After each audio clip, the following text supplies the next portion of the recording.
দুনিয়ার দলের জন্য যদি নেতায় মার খায়, মনে করেন বিএনপির যত নেতা আছে মার খাইছে কার কাছে?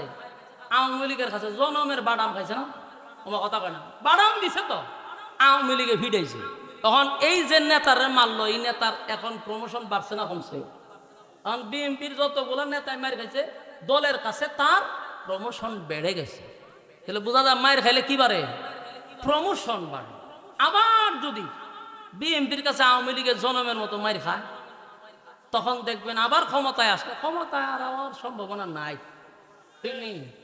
ফাঁসি তো অলরেডি ফাঁসির রায় হয়ে গেছে না? এখন আমরা এটা বেশি একটা খুশি না। কেরে খুশি না? আমি মিষ্টি মিষ্টি আমিও খাওয়াইলাম, কিন্তু খুশি না কেরে জানানি? বাংলাদেশে তা কত রায় হইয়া বইয়ে দিছে, কার্যকর হয় না। হ্যাঁ, যেদিন শুনুন যে জুলাই লিছে, এদিন না হয় আপনারা খুশি করেন।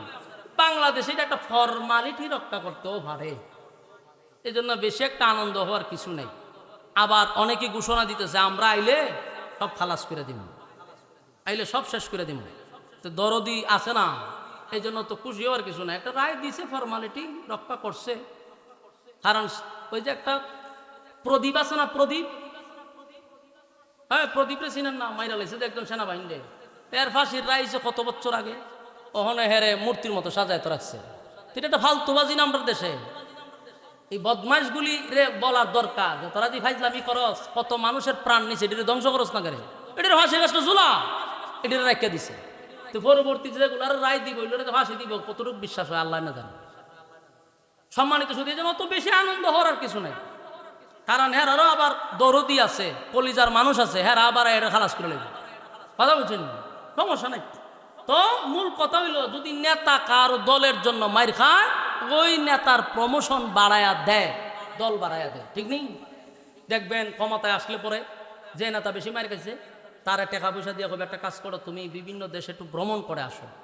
কারণ তুমি তো অনেক মাইটের খাইছো, আয়না ঘরে থাকছো, বিভিন্ন পেশার তোমার মাথার উপর দিয়ে গেছে, একটু এনজয় করে আসো, মাইন্ডটা ফ্রেশ করে আসো। কোথায় যাইবা? ইউরোপ, আমেরিকা, সিঙ্গাপুর, বিভিন্ন দেশে, থাইল্যান্ড যাইবা। তো নেতায় যায়, গিয়া সেরা সাগরের ভারে বোতল লইয়া বয়, বোতল টানে আর এনজয় করে, আর হুড়ফুরি তো সামনে আসবে। এটার নাম এনজয়। এটার নাম কি? বোতল টানন আর হুড়ফুরি নিয়ে নাচানাচি করন সাগরের ভারে, এটার নাম হলো এনজয়। নেতায় যদি মায়ের খাওয়ার পরে এনজয় হওয়ার সুযোগ পায়, আল্লাহ হয় আমার বন্ধু আমার দল করতে গিয়ে আমার গেছি।